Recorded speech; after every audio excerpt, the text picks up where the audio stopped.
Hey everyone, how's it going? We now have finally found a void build we've all been craving. Unlimited weakenings, healing, ability spamming, allowing us to clear the battlefield as we absolutely just charge forward. I want to make sure this build guide is quick, to the point. My main focus is helping people find the build that suits their style, and also inspire you to get right into the game and enjoy it. I'll cover mod combinations, weapon synergies, artifact combinations, aspects, fragments, everything else in between. So let's jump right into my build recommendation. So this build focuses on the Briarbinds exotic gauntlets. The Briarbinds gauntlets passively increase the duration of your Void Souls. They also gain escalating damage and durability as they defeat targets. You can retrieve your Void Souls by interacting with them, allowing them to be redeployed. This build really focuses on deploying Void Souls, letting them do massive damage and then picking them up and redeploying them. Keeping the damage buff moving forward is a really important part of this build. You can have multiple Void Souls active at once, so make sure to chain them throughout the battlefield. Let's focus on the build that will synergize really well with the Briarbinds. To start, let's talk about the star of the show, the Child of the Old Gods aspect.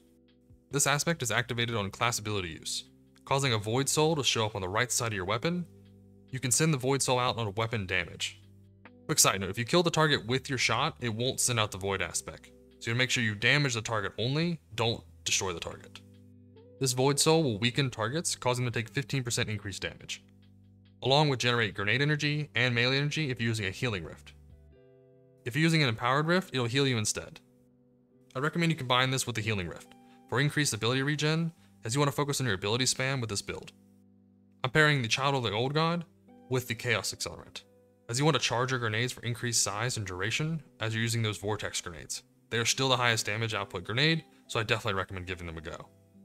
Feed the Void will not be as needed, as your fragments will cover the Devour uptime, allowing you to stay healthy without having to use Feed the Void.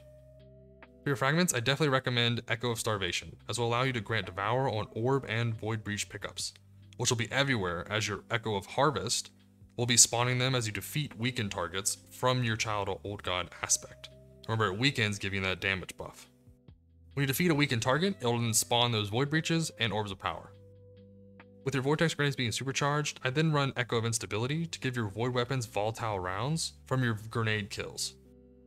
This will allow your Void weapons to shoot through barriers, and they'll also do way more damage. For your last fragment slot, I'd say you have two options, depending on what you need. If you want to extend Devour's duration, then run Echo of Persistence to increase the duration, or if you want to get out of sticky situations, then I recommend the Echo of Obscurity, as this will allow your finishers to give you stealth, which is always nice when your abilities heal you, and you can go invisible to reposition.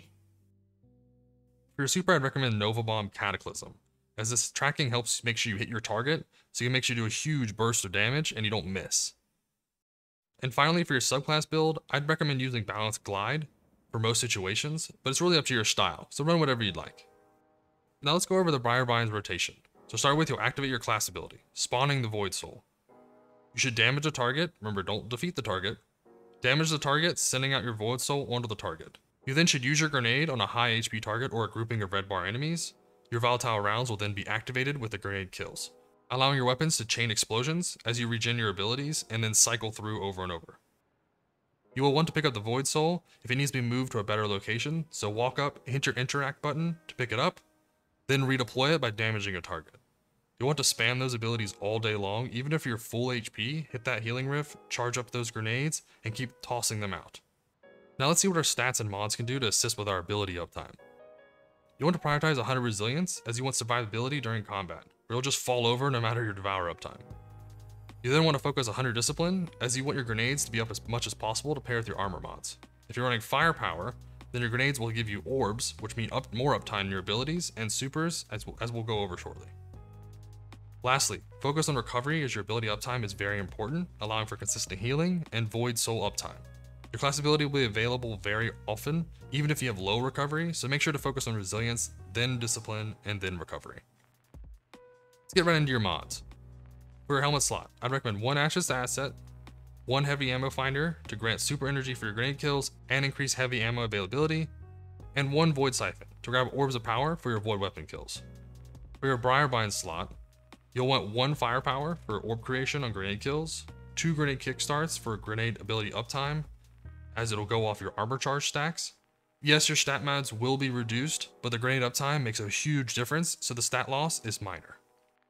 For your chest slot, this is completely up to you, as I would just match your resist mods to combatants you're facing. For your boots, I'd recommend one innervation mod to grant grenade energy on orb pickup. I'd recommend one installation for class ability on orb pickup, and one absolution for all ability cooldowns reduced on orb pickup. I'm a big fan of elemental charge, so if you're spawning enough void breaches to make it worth it, then definitely go for that over absolution. Finally, for your class ability, you'll want one Reaper for orb generation on class ability use, one Bomber for grenade cooldown reduction on class ability use, and one powerful attraction to gather those orbs as you're spamming your Rift ability to spawn Void Souls. My last segment is on weapon synergy, as your main job is ad control and keeping everything weakened. I do want to be clear, this build is not made for raid encounters, as this is mainly used for Grandmaster Nightfalls, Master Law Sectors, or any other type of content. You would want to make this build for taking out champions, but for boss damage, it wouldn't synergize the best compared to other subclass options. That being said, let's talk about the weapons that work nicely with this build. For your kinetic slot, I'd recommend a few exotic selections. We have Wither Horde for high damage on tanky targets, Wish Ender for anti-barrier, and Arbalest for anti-barrier.